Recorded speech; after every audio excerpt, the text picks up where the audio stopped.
एक बार की बात है, यूपी के एक छोटे से गांव में रात के 12 बजे सुनीता के दरवाजे पर कोई आता है। सुनीता अपने दरवाजे की खटखटाहट सुनकर इग्नोर कर देती है। दरवाजा दोबारा से खटखटाया जाता है। सुनीता दोबारा से इग्नोर कर देती है। कुछ समय बाद फिर से दरवाजा खटखटाया जाता है। इस बार सुनीता को बहुत ही ज्यादा गुस्सा आता है और वो गुस्से में दरवाजा खोलती है। क्या है, दरवाजा तोड़ोगी क्या? समय देखा है क्या हो रहा है? पूरे 12 बज रहे हैं और तुम इस समय मेरे दरवाजे पर क्या कर रही हो? क्या चाहिए तुम्हें? मैं एक भिखारन हूँ, मुझे बहुत भूख लगी है और घर पर मेरे बच्चे भूखे बैठे हैं। अगर कुछ खाने को मिल जाता तो बहुत अच्छा होता। कुछ खाने को दे दो इस भूखी भिखारन को। भिखारन, रात के 12 बजे मैं तुझे गर्मा गर्म खाना परोस के दूंगी। कहीं की महारानी है ना तू? चली जा मेरे दरवाजे से, इससे पहले कि मुझे और ज्यादा गुस्सा आ जाए। अरे देखो, ऐसा मत करो, मुझे बहुत भूख लगी है, मेरे बच्चों को भी बहुत भूख लगी है। मैं तुम्हारे आगे हाथ फैला रही हूँ, कृपया करके इस भिखारन को कुछ खाने को दे दो। ये तुम बिल्कुल अच्छा नहीं कर रही। सुनीता उस भिखारन के मुंह पर अपने घर का दरवाजा बंद कर देती है, लेकिन उसे कुछ भी खाने के लिए नहीं देती। कुछ समय बाद वो भिखारन सुनीता की पड़ोसन के दरवाजे पर जाती है और उसका दरवाजा भी जोर जोर से खटखटाती है। कुछ समय बाद सुनीता की पड़ोसन कमला आ जाती है। इस समय कौन आया होगा? अरे कौन है आप और आपको क्या चाहिए? मैं एक भूखी भिखारन हूँ, मुझे बहुत भूख लगी है। घर पर मेरे बच्चे भूखे हैं। अगर कुछ खाने को मिल जाता तो अच्छा होता। मैं बहुत भूखी हूँ, कृपया करके मेरे मुंह पर अपने घर का दरवाजा बंद मत करना। इस भूखी भिखारन को कुछ खाने को दे दो। खाना तो सब खत्म हो गया, लेकिन आपको देखकर ऐसा लग रहा है जैसे आप बहुत भूखी हैं। ठीक है, मैं अभी आपके लिए खाना लेकर आती हूँ, थोड़ा समय लगेगा, बैठ जाइए। कमला अच्छे स्वभाव की थी, इसलिए उससे उस भिखारन का दुख देखा नहीं गया और वो रात के समय अपने घर का चूल्हा जलाती है और उस भिखारन को गर्मा गर्म खाना खिलाती है। सुबह हो जाती है। सुबह होने के बाद सुनीता के घर से जोर जोर से रोने की आवाज आ रही थी और उसके घर पर भीड़ भी बहुत लगी हुई थी। अरे सुनीता बहन, तुम्हारे घर पर क्या रात को डाकू आए थे जिन्होंने तुम्हारे बेटे का ये हाल कर दिया? सुनीता, अब तुम रो रो कर अपनी तबीयत क्यों खराब कर रही हो? तुम्हारी बेटी भी है जिसे तुम्हें संभालना है।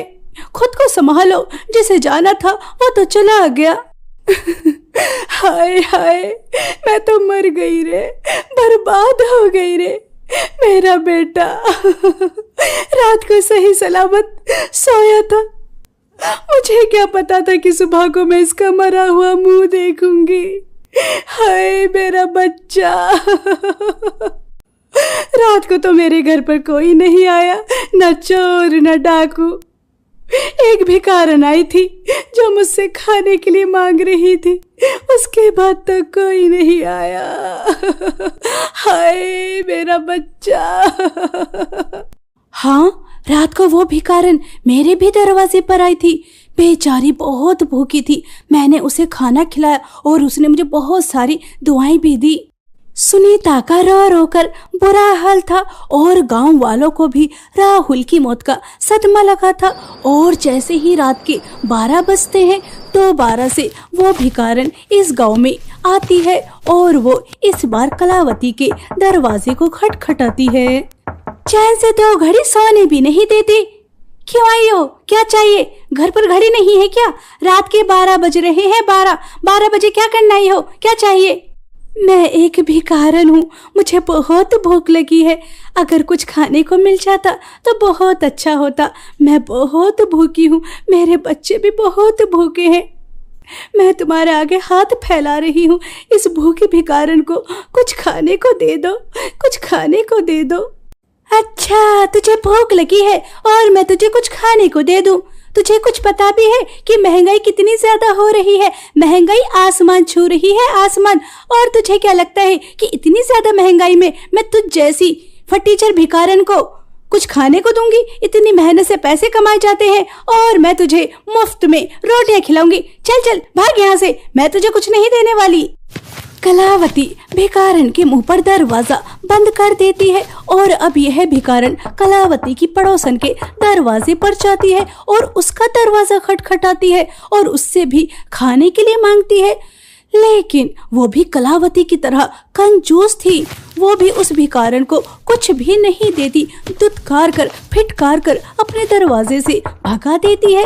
वो भिखारन तीसरे दरवाजे पर जाती है, लेकिन आज भिखारन की किस्मत अच्छी नहीं थी, तीसरे दरवाजे पर भी उसे कुछ नहीं मिलता।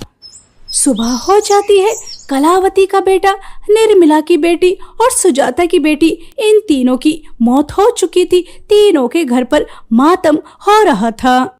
आखिर हमारे गांव में हो क्या रहा है? पहले राहुल की मौत और अब कलावती का बेटा, निर्मला की बेटी, सुजाता की बेटी, उन तीनों की मौत बिल्कुल वैसी ही हुई है जैसे सुनीता के बेटे राहुल की हुई थी। आखिर हमारे गांव में बच्चों को कौन मार रहा है?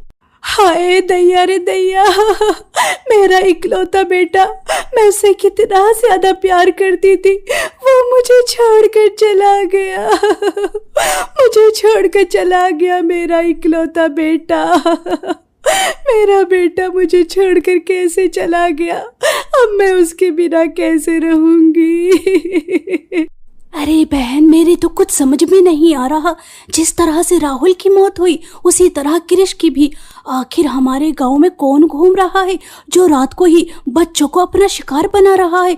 चारों तरफ चीख पुकार की आवाजें आ रही हैं, पूरे गांव में मातम छा रहा है, मातम। आखिर कौन है जो बच्चों को अपना शिकार बना रहा है?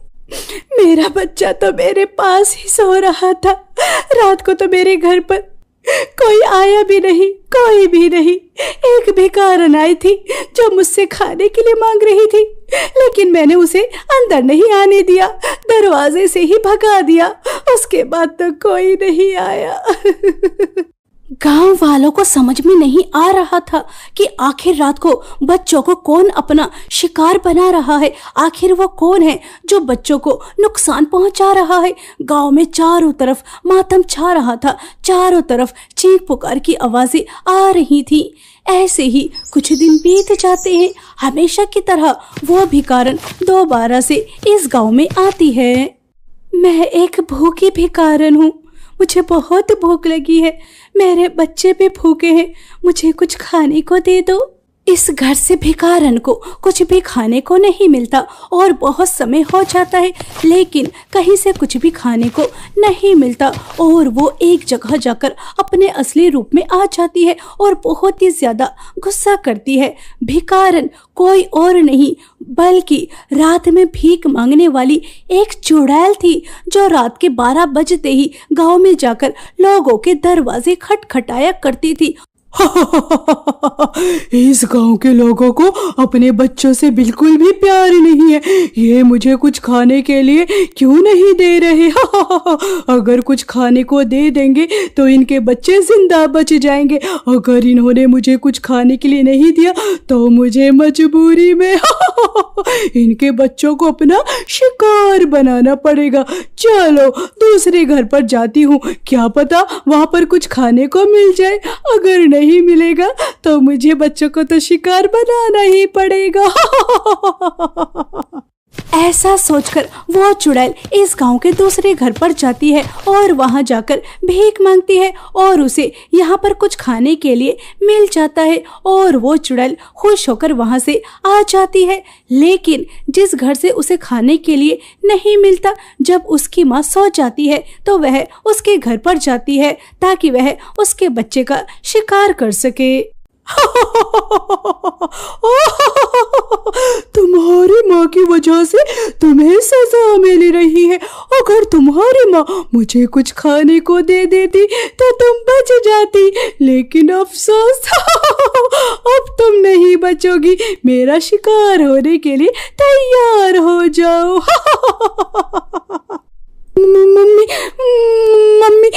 देखिए ये चुड़ैल मुझे मार देगी। मम्मी मम्मी उठिए उठिए, जल्दी से उठिए।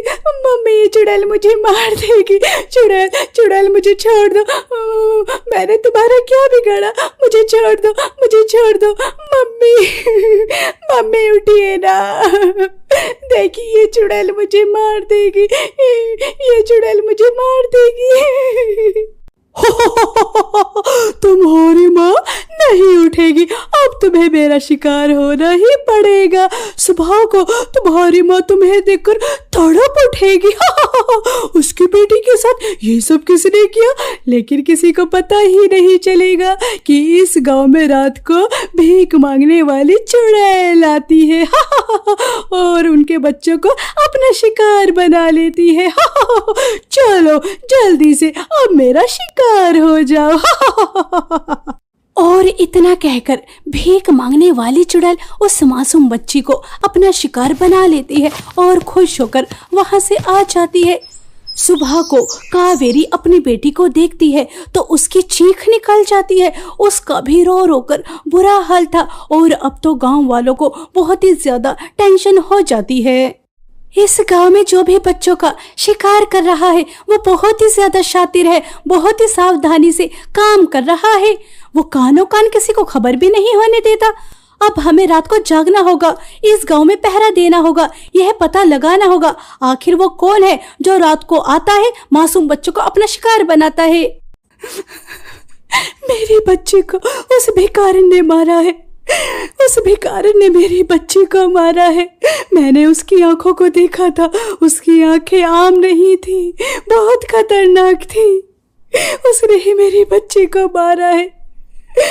रात को मेरे घर पर आई थी, उसने ही मेरी बच्ची को मारा है। मेरी बच्ची मुझे छोड़ कर चली गई। अरे नहीं कावेरी बहन, वो भिखारन तो बहुत ही ज्यादा अच्छी है, कितने प्यार से बात करती है।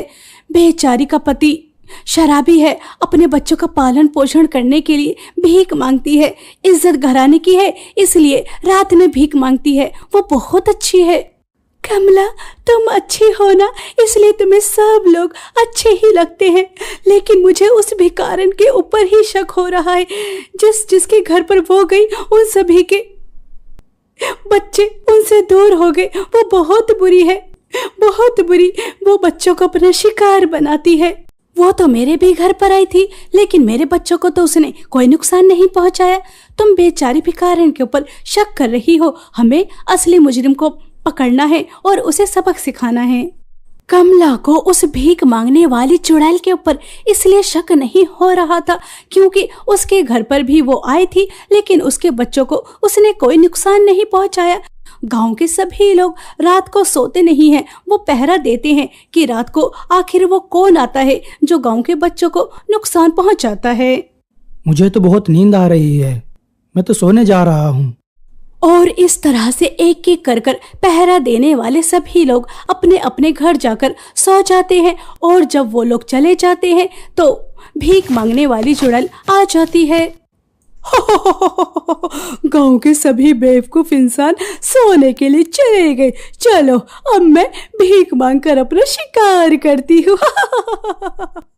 ऐसा सोचकर भीख मांगने वाली चुड़ैल गांव के एक घर के दरवाजे को खटखटाती है। हमेशा की तरह वहां जाकर भी भीख मांगती है। तभी वो औरत भीख मांगने वाली चुड़ैल को अपने घर में बुला लेती है।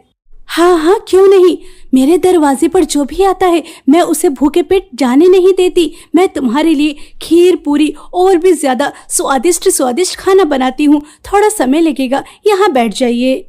और वो औरत भीख मांगने वाली चुड़ैल को बहुत कुछ बनाकर खिलाती है। वो चुड़ैल वहां से आ जाती है और उसके बाद वो दूसरे घर में जाती है। वहां जाकर भी उसे बहुत कुछ खाने को मिलता है। आज उसे कोई भी मना नहीं करता, सब जगह से उसे खाने के लिए मिल रहा था। उसे बहुत ही ज्यादा गुस्सा आता है और वो सवेरा होने से पहले वहां से चली जाती है। और आज गाँव में एक भी बच्चे की मौत नहीं होती।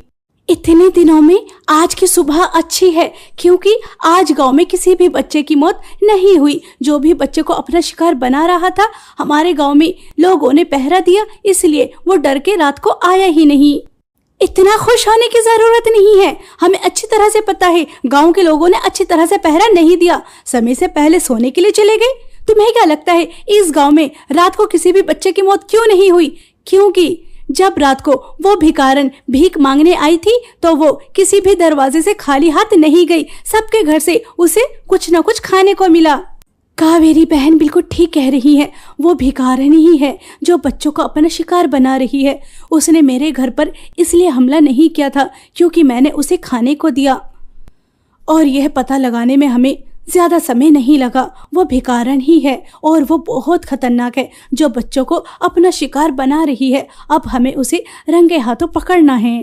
कमला और कावेरी एक एक कर कर गांव के सभी लोगों को बताती हैं कि उन्होंने किस तरह से प्लान बनाया था और अब यह इस प्लान को आगे किस तरह से पूरा करेंगी। और चुड़ैल को पकड़ने में गांव के सभी लोग कमला और कावेरी का साथ देने के लिए तैयार हो जाते हैं और सब रात होने का इंतजार करते हैं। और जैसे ही रात के 12 बजते हैं वो भिखारन हमेशा की तरह गाँव में आ जाती है। कुछ खाने को मिलेगा क्या?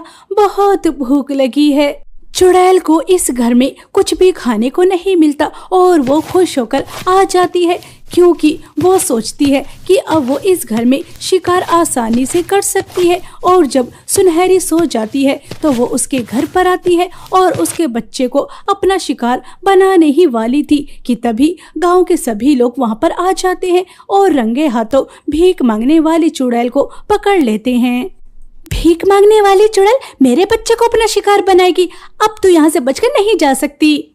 और उसके बाद गांव के सभी लोग इकट्ठा होकर उस चुड़ैल को बहुत मारते हैं और उसे एक पेड़ से बांधकर जला देते हैं। रात को भीख मांगने वाली चुड़ैल का सर्वनाश हो जाता है और अब गांव वाले चैन और सुकून की सांस लेते हैं कि उन्होंने इस गांव के बच्चों को जो अपना शिकार बना रही थी उस चुड़ैल को मार दिया है, उसका सर्वनाश कर दिया है।